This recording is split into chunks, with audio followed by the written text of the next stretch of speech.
It's three guys who combined to play 15 seasons in the National Football League trenches. Well, two guys.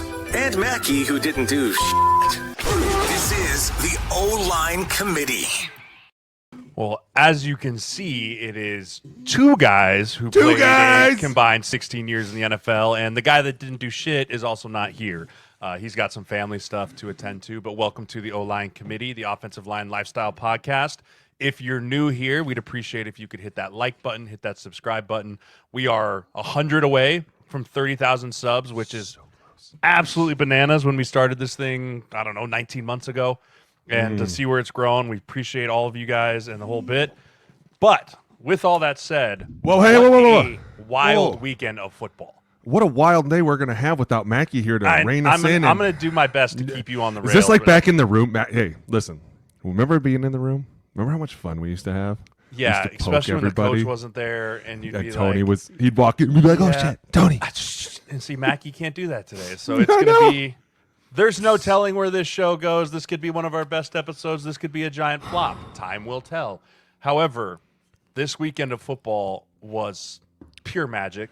Yeah, it was. December football always is. No question. From the Thursday night games to the Saturday games to last week's games to tonight's game even. Yeah. I mean, the playoff race is tightening up. You got teams getting eliminated. You've got teams that are clinching, teams that should have clinched and shit the bed. Teams are fighting it out. You got the Lions and the Vikings fighting it over first. Oh, I'm so excited. It's nuts. But as we do every week, we'll start our show with Who's the Mic, where we identify the top things on our minds from around the NFL and college football, because I'm a college football nerd. Booney, why don't you go ahead and actually, you know what? I'm going to start. No, I got it. I'm going to start college football. Start college football. We'll work our way into the meat and the potatoes. I'll take the big one next then. I got it. All right. I'm going to start with the college football playoffs are fantastic. I love think them. They're a great idea. I love everything that's done. The seeding has to get drastically changed. Whoa. Drastically changed. The seeding is not good. They screwed Oregon up. Like, they took this as like, if you win your conference, you get the automatic bye. The seeding needs to be way reconsidered. There's no reason that Oregon should have the toughest road to the championship game versus you look at Georgia, who's got this cupcake walk. Boise State, love you to death. No shot you should have got a bye. Arizona State, no shot you should have gotten a bye. No. They need to take the model of the FCS, which has been doing this for years, right? The NCAA and their FBS, they should have just walked to the elevator, went down to the basement of the NCAA building where there's no doors, no windows. Hey, is anyone down here? Where the FCS is all hang out down there, and they're like, hey, how have you guys been doing this for years? We'd love a little bit of input. And they'd all dust their glasses up and go, oh, hey, this is what we're doing. It's got to be revamped because it's kind of a disaster, not really well done. But if they learn from this and they move on, I think the 12-team playoff is a fantastic idea, and it's going to be better games as it goes. Shitty games this weekend, lots of blowouts, but I think the playoff was a perfect move. Here's why I'm for it. All these kids that were like, I don't want to play in cold weather. I'm going to go to a bowl game. Dude, I was watching the Ohio State game. They started talking about Tennessee. They're like, this is the coldest game they've ever played in. I started laughing. It's 25 degrees. You got to be fucking kidding me. Welcome to the X Factor. You have now stepped into the Thunderdome, bitches. Because all these places, wait till Minnesota gets in. Wait till they start getting good. You know how fucking cold it is up here? You just wait. You teams down south that you thought you had it made, you're going to come up here and you're going to be like, fuck this. Well, I mean, you will now see why Miami cannot do it. Yeah. You do not understand. Forever and a day we've been like, we can never practice cold. When I was in Frisco, it was like a cold weather game. Don't know what to tell you. Figure it out. Get tough. Be a badass. Like, we used to have like plane rides. We talk about it. Be like, hey, remember when we were growing up? We'd roll around in the snow and shit. We'd throw snowballs at each other. It's fucking easy. You get out there, you're like, oh my God, it's so cold. I am such a pussy. But now you're seeing all these teams that are coming up, and it's like, the minute I heard that, I was like, oh, I'm all about this. Ohio State's actually going to start doing something. Holy shit, this is going to be great. But at the same time, I'm super pissed I didn't get to play in the first game in December ever in Buckeye Stadium because that, dude, I almost cried. I was like, it's so beautiful. They never let us go in December. It's so pretty. Oh, dude, I'm for this, and I agree with you. If you're the 1 seed, you should be fucking strolling, and you've done all the work all season. Aren't they the only team that's undefeated too? Yeah, and I mean, the way that they have what the the seeding, fuck? like the way it needs to be done is you have your top 12 teams. If you win your conference championship for the Power Four, you get an automatic bid. you shouldn't get an automatic bye. No. Right? There's no reason that Arizona State should have got an automatic bye going into this, right? Penn State loses a close one to the number 1 team. They should probably get up there. You could say Texas, even losing to Georgia, they should get a bye. But the way they need to do it is once it gets done and you have your 12 teams, after the first round of the playoffs, you reseed. Yeah. Right? You reseed. So now it's like, okay, for the example, bottom seed plays the one. bottom team should have to go up and play one. I agree. Right? That's 100%. the way. That's just the way it should be. It shouldn't be. I mean, Oregon should have been playing the winner between SMU and Boise State, right? Because Boise State shouldn't. They're going to play Ohio State now, right? Yes, but now Ohio State's playing Oregon, right? That's not a fair. Again. That's not a fair shake to them in that stretch. I will say, I know Penn State's going out to Boise State this week, and it's going to be fantastic seeing the Blue Teeth. But I was just praying it was going to be like Texas or Georgia or some. I mean, Penn State's a blue blood, but they're used to playing in the cold. Yeah. I mean, send SMU or Clemson. Like, I wanted one of those Southern teams to be like, where the fuck are we? Dude. Right? We are in Boise, Idaho in December. Is that turf blue? Like, yep, sure is. Sure Get is, used to it. It's going to be, I can't wait for that. I mean, the games are going to be great, right? Oregon, Ohio State, Arizona State, Texas, Boise, Penn State, Georgia, Notre Dame. I mean, that's a great slate. Dude, how about Notre Dame, too? First fucking day coming out and just like, no, Indiana, I don't think so. Everyone's talking about Indiana, this, and all of a sudden my boy Marcus is like, goes. By the way, I love how at the end he was like, I just want to shake your hand and get off the field. I just anything. Dude, not Signetti, to I'm not a big Signetti guy. I'm not either. I'm sorry. I don't even know the guy, but I don't want to be a dick. But like, I listened to him. No, didn't he say something like all I do is win or something? And I was like, yeah, his introductory press conference, they were like, well, what do we need to know about you? He's like, all I do is win. Google me. And you're like, from that moment on, I was like, yeah, I heard that and I was like, I'm out. Not a fan. And then, I mean, even on game day, he was like, all we do is play top 25s. We don't just beat them. We beat the shit out of them. I was like, oh, buddy. It's a lot of words coming from Bloomington. Like, remember, you're from Bloomington, right? You're going against the blue bloods of college football, my friend. Not going to end well. But excited that we get to watch meaningful college football games. The bowl games are great, but the playoff system is long overdue. Very excited it's going to go that way. It's going to be a lot of fun moving forward. That's my first mic. What do you got? Go. Dude, this guy, this network, I don't know what they're doing. They're driving me nuts. Scott Mother Truckin' Hansen, dude. Listen, if it's for the money, you're all some greedy motherfuckers, okay? Because you had the greatest thing going. You had the only show that was on for 7 straight hours, and nothing interrupted it, and at the same time, it was all football. It was fucking insane. And now there's commercials. It's bullshit. I don't know what to say. I mean, Scott Hansen's a traitor, and so is the NFL Network. In the fact that last week, right, I got on here and I got all upset because Scott Hansen lied to me. And I think a lot of people got upset because he's like, Scott, this isn't. And then this week, he just tries to slide it in there, right? Hey, we're going to go to the Octo Box. 7 hours of Red Zone football. You love Red Zone. I love Red Zone. So from here on out, it's 7 hours of Red Zone football. And you're like, my brother called me. And he's like, are you watching this? I was like, I just got over from church. What I missed? He goes, that guy just said 7 hours of Red Zone football. I can't believe it, man. I already paid like $600 or whatever the hell the Sunday ticket motto is now. And now I got to pay for Peacock, and I got to pay for Netflix, and I got to pay for Prime. Amazon. Like, it's getting out of hand. I get it. The NFL, you're a money-making machine, but come the frick on, dude. Like, just let it be. Let us have our 7 hours of uninterrupted television. I'll say this. Whoever's going to pay for those commercials, I bet you it's got to be ridiculous high price. Redonk. Like, absolutely. You're probably paying everything you have in the bank, because think about it. Every single person is watching that show on Sunday, whether you're at a bar, whether you're at a restaurant, whether you're at home, everybody's. And now you have a collective of people that are like, listen, we had a really good thing going, and you're about to fuck this all up for a couple bucks. And I'm telling you right now, I will boycott the shit out of Red Zone. Scott Hansen, I am not cooler than you. I swear to God, I will fucking rip him apart if he does this to us. I can't. For me, if you're going to do it next year, right? Like, this is the equivalent of at the beginning of the year. Like, I bought the $1,200 bottle of wine for dinner, right? Like, hey, up front, here's my cost. I paid for this nice bottle of wine. It's been fantastic all throughout dinner. Had a couple glasses. I get to the end of dinner and I've got that little bit left in the bottle, right? And you're like, oh, let me just finish that off here with my dessert. And he goes, actually, we're going to switch this up and go to the boxed wine now. I know you already paid for it, but we're trying something new here at the end. It's like, no, I already paid for that. No, we're just going to try it here at the end. Well, maybe next year we'll figure out how to give you the full bottle for the whole time. I hate it. I'm upset. Dude. I'm sure I'm a grouch, but it's absolute bullshit. NFL Network. Think about it. Get You together. actually made a great point because now that they're doing it right before the playoffs. Yeah. Like and you know the playoff scene's about to be ridiculous. Like this year's playoffs is going to be so intense. Good.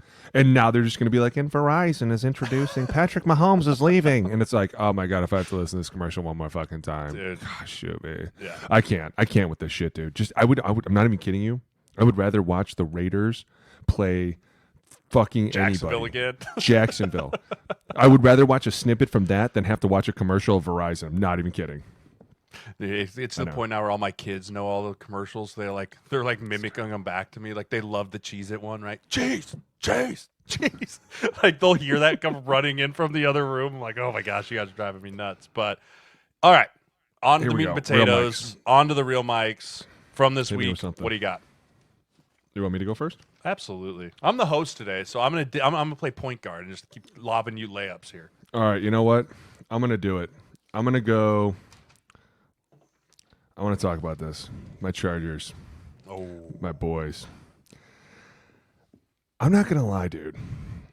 They're making chicken soup out of chicken shit, and it is working. I don't know what's going on, but dude, honestly, like this team right now, and I swear there was no malice in what I picked. I was late to the party. I was leaving hockey, and Johnny was like, "Hey, by the way, who'd you pick tonight?" And I was like, "Oh my god, until I forgot." And I was like, "You know what? Bo Nick's been on a roll, right? This defense been showing up." And I had my little speculations about the Chargers in the second half, and I was like, they haven't been doing much, right? Like they come out first half, and it's like, okay, I like this. Second half, it's like, let's just hold the lead. Now all of a sudden, they're like, no, we're gonna kick the goddamn doors in. Lad McConney, Joshua Palmer, fucking throwing it to a 395-pound fullback. I was like, Jesus Christ, Jim, you've gone fucking crazy. But dude, I'll tell you what, they're sitting themselves into a pretty position, like getting into the playoffs. And I know I'm not expecting them to go fucking murder people, right? Like they're not going to go win the Super Bowl. But for them to turn that entire culture around into a winning culture after getting rid of Keenan Allen and watching Keenan Allen this last weekend, I was like, man, I bet this whole thing could come back together and we could make this work. And that's on to another mic. But what they're doing, dude, is incredible. And especially in that division. You talk about Bo Nix has been playing really well this year, and the Broncos have been on a roll. The Chiefs are fucking 14-1. They're the NFC North. The AFC West is the NFC North, in my opinion. Like, you have three really good teams. One team is just trying to sputtering out, trying to figure themselves out. But those other three are going to be super competitive. When you show up and play them, they're going to kick the shit out of you. You're going to have to play the full 60 minutes. They might even block a field goal with no time left to win the game. But that's how that division is rivaling itself, and it's super fucking fun to watch. Yeah, I agree. The AFC West has turned itself into, I mean, it's been a doormat for Kansas City for the last 4 years, right? Yep. Like, the start of the season, what's the number one lock? Kansas City wins the AFC West. Right. Not even a question. No question. But now you're starting to see Sean Payton figuring it out with Bo Nix and what they're doing. I mean, Cortland Sutton's coming on strong there. They're still trying to figure out some stuff going on the offense and defensive lines. Garrett Bowles, I believe, just got extended as their left tackle. Good for him. You know, I think the Broncos are going to be – the Broncos and the Chargers are very much going to rival Kansas City next year. I'm not ready to say they're just going to take them over because obviously Kansas City is who they are and they have 15 back there.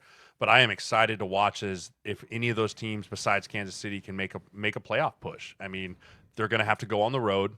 They're going to have to go to Buffalo, or they're going to have to go to, I mean, who's the winner of the North right now? Pittsburgh. You know, they're going to have to go to one of those. Ravens. Maybe, might be the Ravens. You know, that's another thing. But, yeah, I mean, what the Chargers were able to do, and I mean, I watched the Broncos go right down the field at the beginning of that game, and I was like, oh, the Chargers are cooked. Like, Chargers are cooked, man. And that's what I thought the game was going to be, because I was like, dude, Bo's on fire, right? And the way they've been running the ball with Estime and Williams, you're like, damn, dude, they're starting to put this shit. And you know what I love about the Broncos is that everything is really quick with them. Like, they're quick throws to the outside. They're a lot of moving, keep him on the roll. They're very smart. I've started to notice, and I don't know if anyone else has, Chicago's starting to be like, hey, we should take a page out of this book and put it over here and do a lot of that. Why? Because this motherfucker's doing really well. He's throwing the ball. He's getting it out quick. We get that ball in our playmakers' hands. Let them make plays. Get our blockers out there in space. Let them hit corners and safeties. Like, all of that starts to work, and it's super fun. The most intriguing part of this game, and I don't know if anyone knows this, but the free kick. Did you know about the free kick? I called it. I told Emma, I go, this is it. Yeah. This is the moment that we practice one time. Yep. We put it in during OTAs, during minicamp, and we go, hey, if this situation ever arises, and we're all like, this is never going to happen. Never going to happen. Like, it 2 happened. seconds left, It long happened. field goal. We're going to go for a free kick. And hats off to, I think it was Mike Pereira, who was immediately jumped on the broadcast with It's going to be a free kick. with Kirk and was like, hey, they could go free kick here. Yep. And you saw Ficken, who's the special teams coordinator for the Chargers. He was with us in the Minnesota. Fantastic special teams. He was hitting Harbaugh. He's like, hey, free kick. What's funny? And like they had to put the card up, right? Because everyone's like, what are we talking about? And he's like flipping through his Rolodex of cards on the sideline. He's like, everyone line up here. Dude. And then he just drills it. And that was the turning point of that whole game. I It agree. really was. Getting points going into the half, getting some momentum. The Broncos Kind of are stunned kinda him, like, too. The Broncos Broncos like, are what? like, what the hell just Here's happened? what's funny. When I was in Frisco, Harbaugh loved the free kick idea. So I'm almost positive we got to do one once versus the Rams. And it was Phil Dawson that kicked it. And I think he missed it. But I remember that he was like intrigued by this whole, like, you can get a free kick. And we were like, oh, it's never going to fucking happen. And when it happened again, I was like, no way this is happening to him. Like, it's almost like he totally just put this out in the universe. I'd love to have the most free kicks as a coach. It's like, as soon as it happened, I started laughing because I go, God, he used to talk about this shit all the time. Yeah. And then all of a sudden Pereira's like, well, what you see is, and I'm like, no, he's going to go through the whole rigmarole of explaining it to everyone that doesn't know. But Brad Seeley was our special teams coach, and that's why we were so big into it, because he was with the Patriots. He won all the Super Bowls with them. So he was like a free kick. And when he explained it first, I was like, this is a lie. I go, this can't be right. They're going to let you just kick this ball and no one's allowed to do anything and you can kick it through the upright. And they're like, yeah. And I was like, why don't we do this more? What the fuck? Seriously, why are we even doing field goals anymore? And they're like, it's a certain special circumstance that has to happen. And I was like, so it's never going to happen. And they're like, pretty much. Yeah, it fucking happened. Dude, I love it, dude. I love when cool shit like that happens and people are like, what is this?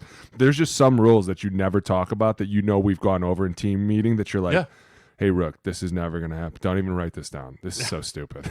And then it fucking happens. This won't be on the test. Right? This won't be First won't be question. on the midterm, right? What allows you to get a free kick? Shit. Sorry, guys. Totally kidding. All right, hit me. All right, I got another one. I'm ready to declare that the Bengals make the playoffs. I'm getting close. They are that throw by Joe Burrow yesterday, where When he was parallel to the ground? parallel to the ground, Was fucking knees insane. not on the ground, nothing's hitting, and he somehow delivers a dart to T. Higgins in the. I think was it Higgins or Yoshi Voss? Man, maybe even Yoshi Vash. I don't remember who it was. I was too enamored with the throw. Oh, But unbelievable what they've been able to do on offense. Joe Burrow is in a category all of his own, right? by far. I think he's the first quarterback. I said that they had like 350 yards passing, 3 250. touchdowns. No, it's like 350 or two touchdowns. Yeah, 250, 3 touchdowns, something else in like 8 games or something wild like that. It was him and Tom Brady. Like, Yeah. dude, you want to talk? And it's funny because how about when Scott Hansen started talking about it, they put the thing up and it was like him and 6 guys. He goes, just him and Tom. Him and Tom. And I was like, and he goes, oh, what you see here is. And I was like, Scott, you're really fucking this up. You're going to get fired soon. You're lying to us. Commercials have got him all flustered. You're lying to us about the commercials. Now you can't even get the fucking Proctor right. You're an idiot. He couldn't get his, like, ever since he didn't have his routine of 7 hours of commercial-free football, and it just threw him off for the rest of the day. Cannot compute. No, but that's a huge, think about it. 3 touchdowns for 8 games in a row. You're looking at that like, man, this dude must be slinging the fuck out of the ball. Like, slinging it. And then when you look at his production and what him and Chase, dude, is Jamar Chase eligible for an extension this year? Oh, yeah. Are we thinking 300? JJ, it was really cool that you were the highest paid receiver. So close, dude. For a You year, tried for so 1 hard. year, because Jamar's going to get probably like 37, 38 a year would be my guess. Dude, some of those plays, did you see that one in the end? I was like, dude, what the fuck is going? Like, they are so in rhythm right now, him and T. Yeah. It kind of drives me nuts a little bit that they don't have a better defense. Now, yesterday was a very bad showing because when you're playing a shitty team, and I can say that because I'm from Cleveland, right? And they put that product out there, I was like, you should be ashamed. But at the same time, 3 touchdowns in 8 straight fucking games, dude, you are balling. That's probably better than more than 75% of the league in terms of touchdowns. And that's what I'm saying. Like, he's making it look like it's nothing. He does this all the time. If he actually had a defense to play with, he would be so fucking lethal. I'm telling you. He wins the MVP. I mean, if he's on a team that's in the hunt, I mean, maybe it's his all the way. If he maybe takes them to the playoffs, like if he continues to stretch over these next 2 weeks, because they have to beat the Broncos this weekend, right? And then I think they play Steelers. Who do they have? Bengals. Yeah, so they go Broncos, Steelers, and they have to win out. They have to win out in order to go to the playoffs. If they need the Dolphins to lose.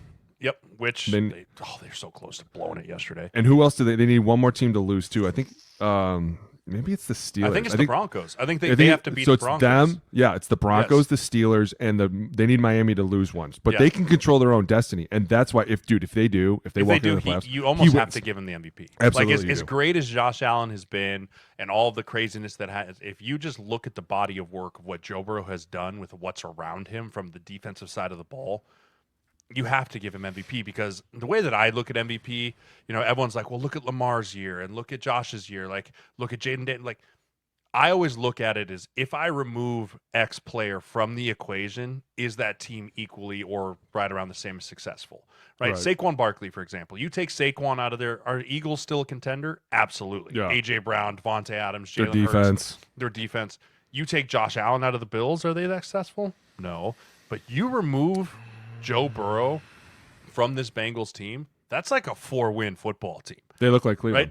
Right? Yeah. That's a 4 to 6 win, 4 to 5 win football team that they have right now. And now they're talking about, hey, we can run out and go to the playoffs. If they get there into the playoffs, you have to give Joe Burrow the MVP. You have to. I would think that it's especially with all the hits that he takes, and you think about all the dude, wasn't he losing games, like putting up over 30 points for like 3 weeks in a row? They had 2 losses when they scored 38 points. They've scored. They have the highest. I think they're one of the highest scoring teams in the NFL. Sure. I think he's leading the league in yards too. Yeah, and in passes and touchdowns. Touchdowns. Yeah, he's leading the league in yards and touchdowns. And so if you look at all of the statistics for Mackey's sake here, and then you look at what happens if they get themselves into the playoffs, it'd be hard for me to not be like, dude, you got to give it to this guy. Even though I think they'd limp their way into the playoffs at like 10 and I don't even think they can get to 10. I think they'd be at like 9 wins. I think they'd be 9, yeah. Yeah, 9 wins. They'd limp their way in, but you have to give it to them in that finish. Yeah, I think you would too. I think that'd be a fair assessment, especially because the fact that they were almost down and out the entire year. And dude, just last week we were talking about how Zach Taylor might get fired. Right, that's how crazy the NFL is. It's you bring up a good point, ebb dude. And flow. He might get fired still, just because it's like, dude, we don't want to do this every year. We can't be just barely getting in when we have the most talented quarterback in the NFL. If they get in, they won't fire him. They'll do hey, you need to make changes to your staff. Oh, I don't even think they do that. I think they're like, hey, you're good, just go home. We'll call you when we're ready to see you again. Everybody else, get in here now. Lou, you don't even fucking step foot in here. And you know how I feel. I love all the coaches. It's maybe not so much defensive coaches, but you look at the season the Bengals have had, and it's squarely fallen a lot on their defense. Yeah, they give up turnovers, and yeah, they're not doing things at times. But when you talk about a quarterback that can take a fucking hit, just him and Patrick are just tougher than shit. And you're like, dude, every week he shows up. Every week he's going out there and doing it. And I'm almost as far as to go as to say, like, dude, if he had a little bit better offensive line too. Like, dude, I know there was that little issue on the sideline. Don't think that we all didn't see that. By the way, Mims, that's a fine. We all know you can't. In no way are you ever allowed to step to a coach. And then Pollock tried to put his arm around him, like, oh, he brushed it off. Takes it. That's not good. Jay, you know me. I don't know how I would have responded in that moment if a rookie would have pushed one of our coaches. Well, the crazy part is the offense was on the field. Right, like the offense was out on the field, so it sounded like he said, "You need to get out there and play," and he was kind of like, "No." I don't know what happened, but it was not good. I don't know, not good. All I know is a lot of people had to get in the way of it. But that's the whole thing. Is like, if I'm ownership, I'm looking at this going, we have some of the most talented players on offense. Mm-hmm. We're barely winning games. We're putting up 40 fucking points. What are we doing? All right, here's a question. You have to pick a receiver to build your franchise around tomorrow. Justin Jefferson, don't do Jamar this. Chase. Johnny just asked me this, and I told him I could go. I'm not even kidding you. Flip it. They're both incredible. To me, they're both incredibly talented. And we'll get to JJ in a minute because that touchdown catch to win the game, fuck out of here, dude. But when you talk about two receivers that can change the entire momentum of a season, because we've talked about this. When you have that talent on your team, the entire defense is looking at it like, either this one guy can't not touch the ball today, and all 11 of us have to make sure he doesn't touch it, or Brian's job is to make sure he doesn't touch it. And everyone's going to give Brian support, and we're going to make sure nothing else happens. But it's like, dude, when you take that much time to spend on one player, it's over because everyone else can beat you. Look at the Vikings, right? When you're spending all this time figuring out how do we stop JJ, well, all of a sudden then everyone else shows up and you're like, fuck, we didn't even have a standing chance. Like, what do we do? And it's always the age-old question. Do we double him? Do we single him? Do we blitz him? Do we zone him? What are we doing? How are we? And when you have these guys on offense that are causing this much confusion for defenses, you're like, holy shit, dude. You're not going to the playoffs either? Whoa. What's going on? You guys always start 0-3? What's going on? Like, eventually, as an owner, you look at that and go, hey, we don't start well. That loss week 1 to the Patriots is going to haunt them if they don't make it. Dude. If they fall one game short, Absolutely. they're going to look back at week 1 and be like, what the did we just do? Absolutely. Dude, how many times have we done that in our career where we look back and be like, this game could hurt us? And what's crazy is you don't really think about it. Never. Like, mid-September, you're like, that's fine. But then if you get to the end of the season and you're one game in short, contention, right? And you're one game short, or you miss the think playoffs about off that with a one game. tiebreaker or something, you always look back and be like, how did we let that one in October slip? Right? How did we do this? And that's a great segment here into Arizona. Oh, They're going to look at themselves and go, what? We eliminated ourselves out of contention with the Panthers when we had to this be fair, game different Panthers. I agree. It's Different different. Panthers. But the clock management situation at the end, like all of that came back and reared its ugly head. And then hats off to Chuba Hubbard. I mean, that dude a couple weeks ago, he lost the game for them with the fumble in overtime. For him to get that redemption and run it into the end zone there to win the game for them at the end, super happy for him. Bryce Young starting to look like a guy. Adam Thielen seems re-energized again. He's exciting. The Panthers have got some really fun stuff cooking, and they're going to build a lot of momentum because they got a lot of cap space going into next year too, right? So they're going to have a lot of fun things to do this offseason down there in Carolina. Flip it on its head, and my Mike's the Arizona Cardinals. What are we going to do, boys? Because you just paid your quarterback a lot of money, and he has been the definition of inconsistency all year long. He looks incredible. He can beat you with his legs. He can throw it in the air, and then he goes on these skids of multiple interception games. Takes a sack in overtime that's like 20 yards late, and you're like, dude, what the fuck did you just do? Where are those legs at? Yes. What are we doing? I agree with you, dude. And I'm not ready to pull the trigger on Jonathan Gannon. I like what he's doing down there. I think he's trying to rebuild the culture. There's times where I see them play and I'm like, man, this looks really fucking good. And then I agree with you. There's times where I'm like, why is Kyler doing that? Why the fuck? What was it last week? He threw like 2 interceptions right away, and you're like, well, that's not going to be a win. Why? Because you're fighting from 20-0 deficit. That's not going to help anybody. Like, everything is now faster paced. Everything is moving quicker. I agree with you. I think James Conner is one of the fucking bright spots on that team. Holy shit, dude. The Steelers. What the fuck, man? Like, he was on that team. You realize that, right? And all of a sudden he's down there. This dude is coming out. I think he's hurt right now, though, too. Didn't he? Didn't he leave the game with a wrist? He got a little dinged, yeah. But still. But I mean, season's over. It is. And that's what's crazy for them is, you look at the NFC West, and everyone was right there in contention. The Rams start the year like shit. Arizona jumps out of the gate. Niners get Seattle completely takes banged it. up. Seattle gets out hot, loses 4 in a row. They get hot. I mean, it was right there for the Cardinals to just grab and say, this is the year. We take the West. We go to the playoffs. And to lose in that fashion to the team that was arguably the worst all year long. I know they're playing better, but the Panthers have been the doormat for the NFL all year long. And to lose and to end your season like that, that's bad. That's going to be a tough offseason for Gannon and, everyone that's going to go have some really serious questions of, hey, we have a young stud receiver in Marvin Harrison. We got to figure out something else on the running back position that can spell Connor because he's going to get older. He's going to get dinged. I know they invested in Paris Johnson. They drafted Isaiah Adams. Right? They've invested in that offensive line.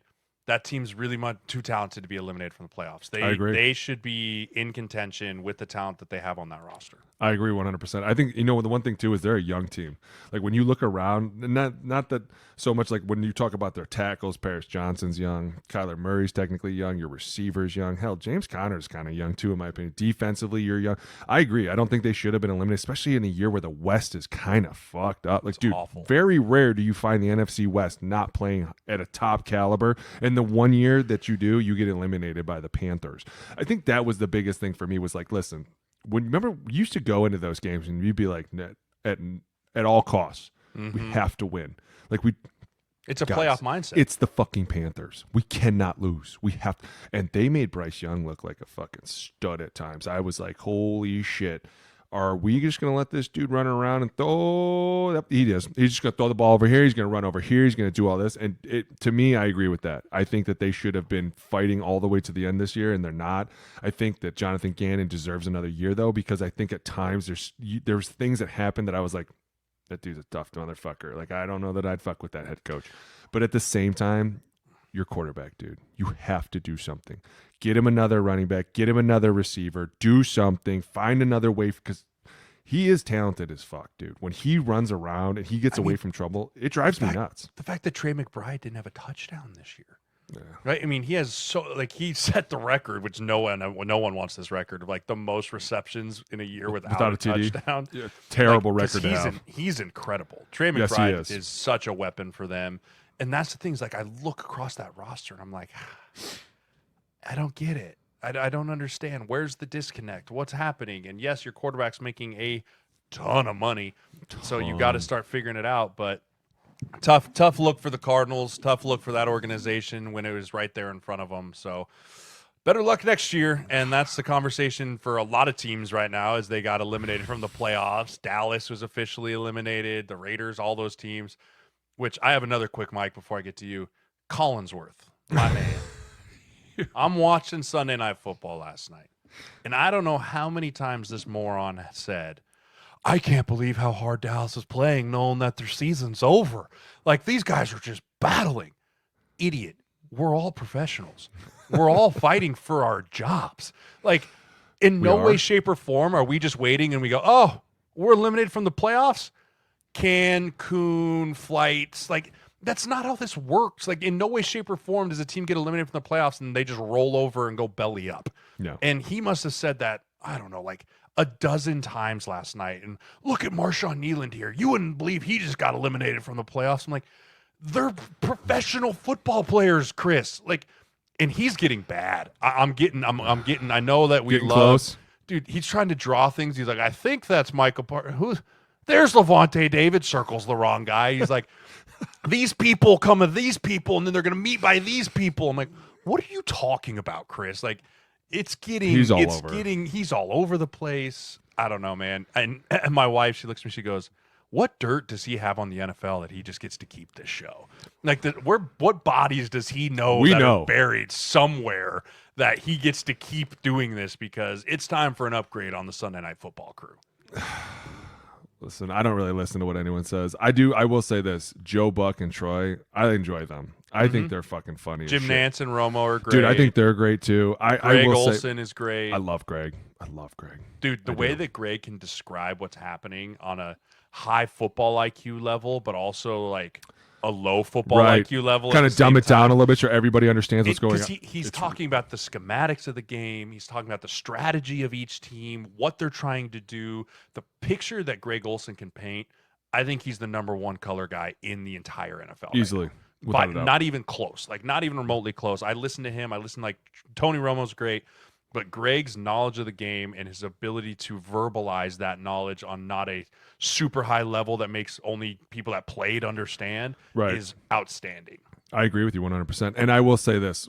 When it comes to being eliminated, and you know as much as I do because we've all been in this. We've all been there. It's almost like you have to work twice as hard because now they're like, okay, who we cutting first? And you're like, fuck, it's not me. Like, I'm not kidding. People you really think this is like basketball or baseball that we don't give a the minute they're like, you're eliminated, guess how hard practices just got? We just went to full pads again. Why? Because it don't fucking matter. We're done. I don't care if any of you get hurt. I'd rather you get hurt and fucking not have to see you. Like, dude, coaches used to say terrible things. I mean, you get eliminated and you're like, today's going to suck. Especially coaches that know they're fired. Oh. Right? Or how about the ones that know they're not fired? They're the worst. Because they're the ones like, that they're, well, because you're costing me playoff checks, asshole. Well, vice versa. I mean, you look at it as, okay, the players are playing for their jobs. Coaches are coaching for their jobs. Oh, yeah. Right? So all of a sudden they're like, oh, God, we're eliminated from the playoffs. That means changes are coming. I guaranteed a change is going to happen. There is not a team in the NFL that is eliminated from the playoffs right now that won't have a drastic change on the coaching staff as we head into January and February. So once that happens, they're like, we better grind these boys. I better show this ownership that I'm the right person develop. For the D-line room or the DB people room or the love special me. teams coordinator. Like, I need players to fight for me. All that stuff. I mean, it gets ratcheted up to a whole nother level when you're eliminated from the playoffs. It's fucking nuts. Speaking of which, we could make this our next mic. Are we ready to say that Dallas paid the wrong quarterback yet? Are we? Totally not. Well, I have that. Like, is someone going to pay Cooper Rush?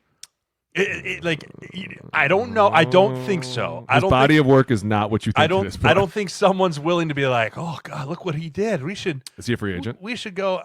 I'd assume maybe. If he is, he was there last year, so I'm assuming most of those guys usually only play on a 2-year deal, right? Usually most backups are 2 years, but I don't think they paid the wrong quarterback. But my gosh, what Cooper Rush has been doing for that team I think he's 9-4 as a starter now. Probably. Good for you, man. Way to go out there and do your thing. You extended your career by just gonna 5 years. You're back up for another 5 years. Which means you're going to make, what, $4 to $5 million a year? I mean, dude, enjoy it. And, I mean, honestly, I will say this. Yeah, he's an unrestricted free agent next year. He is playing. He is playing this year. He made $2.2 million. Good for him. Good for you, man. Next year you'll be making $5. Next year you're going to be making $5 easily. You're going to go sign a 2-year 11, maybe a 2-year 12 to go be a high quality backup for a solidified starter. And guess what? That clipboard, your checks clear all the same, my friend. All the time, Brody. All right, listen. Since we're talking about it, Tampa. I love them. I do. You know how I feel about my boy Baker. Okay, such a stud. What the fuck happened? I don't even know what to say. Like, he had the ball and then he didn't have the ball, and I was like, okay, that's interesting too. Just what? Like, I don't know what to say. You were leading the South. Now you let Atlanta just, right? Like, you're just making this harder on yourself. And yes, this team has been eliminated. I will say this.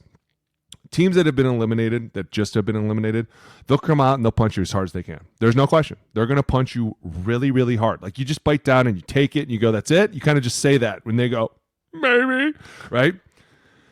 If you get up on them, they quit. They're like, okay, back to that Cancun thing. When we going, right? We're going to Cancun, right? This is going to be worth it. But when you let them hang around and you let CeeDee Lamb and all this shit show up, all of a sudden people are looking around like, what the fuck, man? Like, you had the South, but now all of a sudden you don't have it. It's all over the fucking place. And I love them. I do. But this is why I worry about them in the playoffs. Like, you go into Dallas and you let a backup quarterback just wrangle you around a little bit, and this defense just beat the piss out of you guys. Now, I do love Mike Evans, and I hope he breaks the record of 1,000 yards again, because I do love that guy to death. But for the most part, man, this is why this team kind of scares me.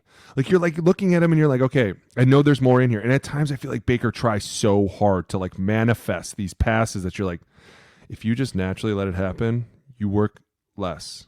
You don't look like you're working as hard, and you don't look like you're so confused all the time. Like, at times he's just like, what? And you're like, dude, you threw that ball so hard. Nobody could have caught it. Nobody. What the fuck? I don't know, man. I love Todd Bowles and I love them. And I do think they're going to win the South. I do too. I do too. But like, when you're looking at this for like the playoff run, because you know me, my mind automatically goes to like, okay, what you show me now is how you're going to play in the playoffs. Like, you're just starting to calibrate, the fine tune things. Like, hey, we're going to fine tune this right before the playoffs, and then we're gone. And right now you're like, okay, sure. Someone's going to go to Tampa, maybe win, maybe lose. Depends on which Baker shows up. But I will say this. Vita Vea, fuck you, bro. Fuck that shit. Could Could you imagine if they were like, "Hey, Ricky," you'd be like, "Don't you dare! You just went lucky, right?" He breaks my brain. Like there's I don't get people it. in the NFL that you watch do things like Derrick Henry, right? You're like, We'll get to him. my brain doesn't comprehend that you're moving as fast as you are with as big as you are.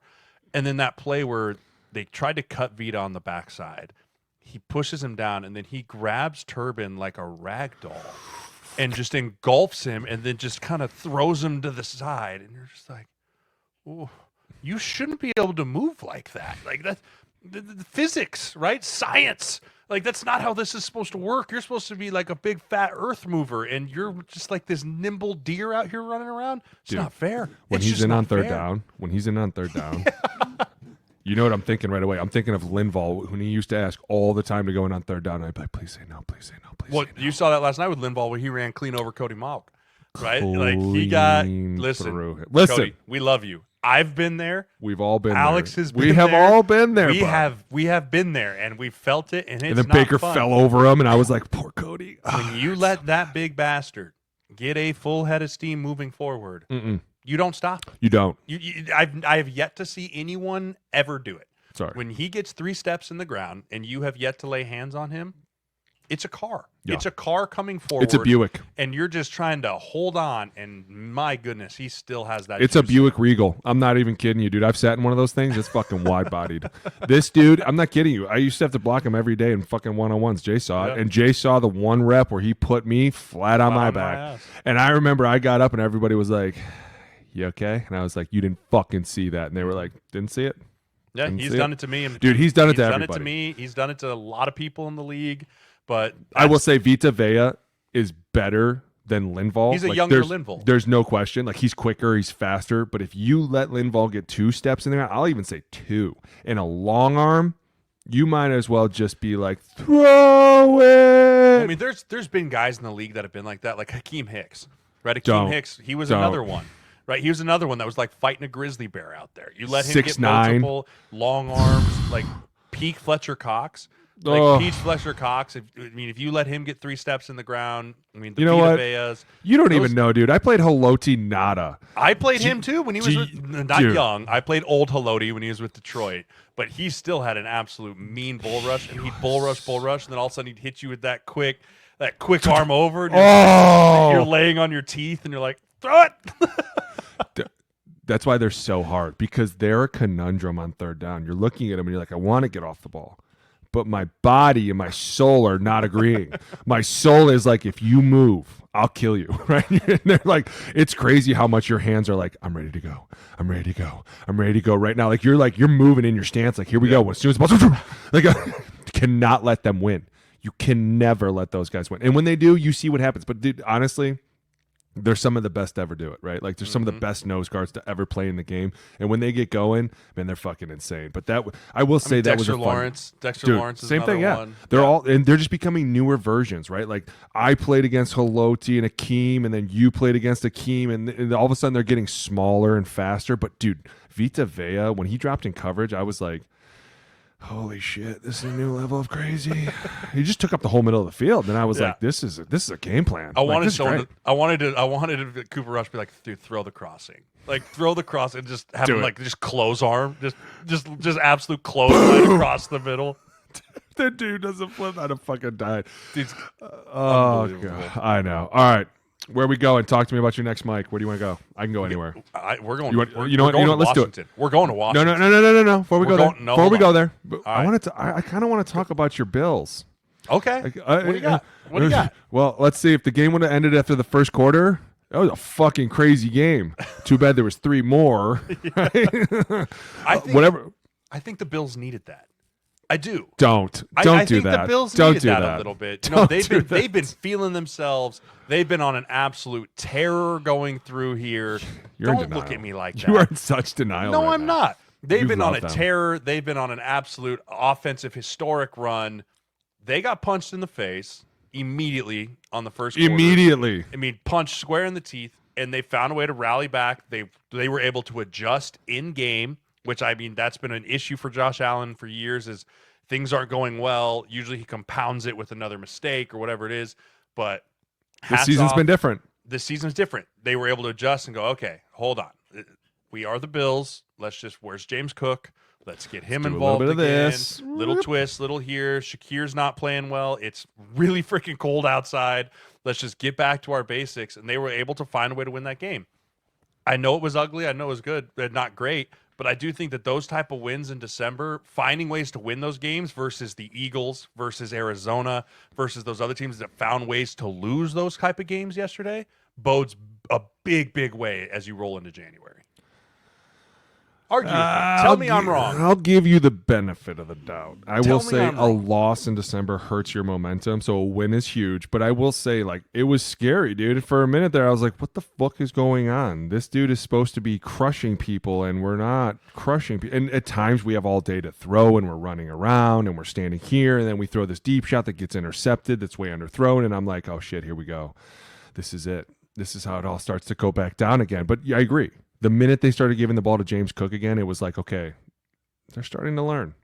And James Cook had a fucking day, dude. He went off on those dudes. But honestly, I give a little bit of credit to the Patriots to come out and punch Buffalo in their own house. I mean, I will say this, a division opponent will always know you the best. And I expected them to kind of come in and play them tough, but to come out 14-0 right away, I was like, okay, what's going to happen? Now, I will say at no point did I think Josh Allen was worried or nervous, but at some point you're like, how are they going to respond? And I agree with you. You come back and what is McDermott saying in the locker room? Hey, we can't start like this, right? I'm glad you guys showed the resilience to come back and fucking take this thing. But at the same time, we don't have these errors anymore. We don't have a margin to come out and fucking be down 14-0. Especially because, dude, this year's playoffs are going to be so electric. And it's going to be the team that does start slow that ends up losing it all. Or the team that does come out and go, well, these guys are so-and-so. We're going to smack them around. I wouldn't be surprised if it was a little bit of that. Like, oh, it's the Patriots. Come on. Yeah, coming off a huge win against Detroit, right? You just feeling stuck really into the good. number one team in the NFL. Everyone's anointing you guys kings of the NFL, just like we did on this show. It's hard. Across the nation, everyone's talking about you. It's impossible in today's era of information to not let a little bit of that creep into you, right? As an organization, as an individual, It's hard. as a unit. Right, like people are talking about this is the most historic Buffalo offense. Oh my gosh, Buffalo just unseated Detroit. They're the number one team in the NFL. Nothing will humble you faster than the NFL. Agreed. Nothing. Every team is super talented. Every team is made of NFL players. The razor-thin margin between the best teams in the NFL and the worst teams in the NFL are very close. It's 4 or 5 players. It's 4 or 5 plays a game, and that's why I am really happy they found a way to win that game, because if they would have found a way to lose that game, Kansas City immediately locks up the number 1 Right. seed. They kind of coast through the end here. They can get themselves healthy. They were able to just keep enough pressure there on Kansas City that they have to keep performing, and it's another big week for them. And they're playing early. They're playing on Wednesday, right? This is going to be a big week for Kansas City. Yeah, dude. And honestly, I think when the game started the way it did, I was like, oh shit.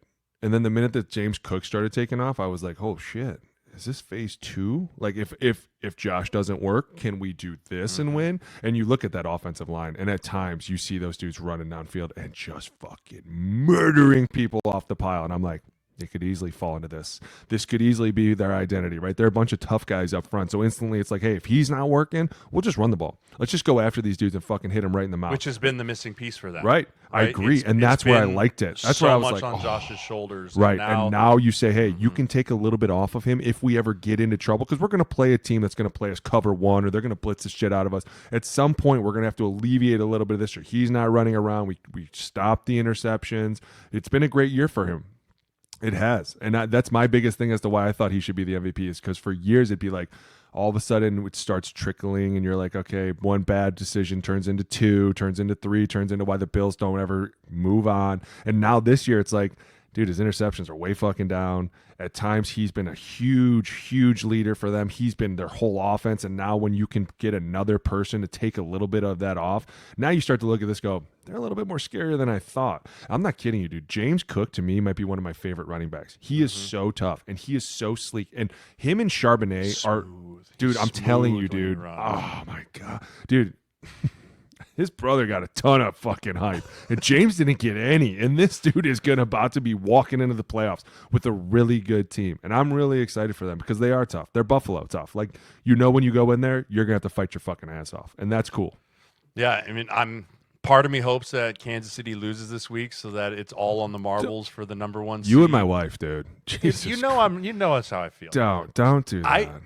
I can't remember, and maybe it's just because I don't pay enough attention, going into week 18 where the number 1 seed is not completely locked up. Oh, yeah.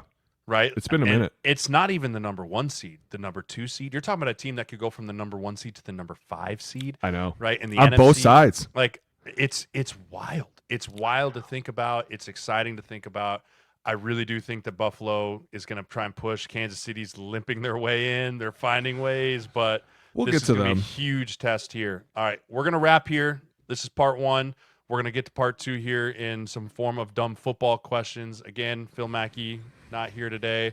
For Jeremiah, for Alex, this is the O-Line Committee.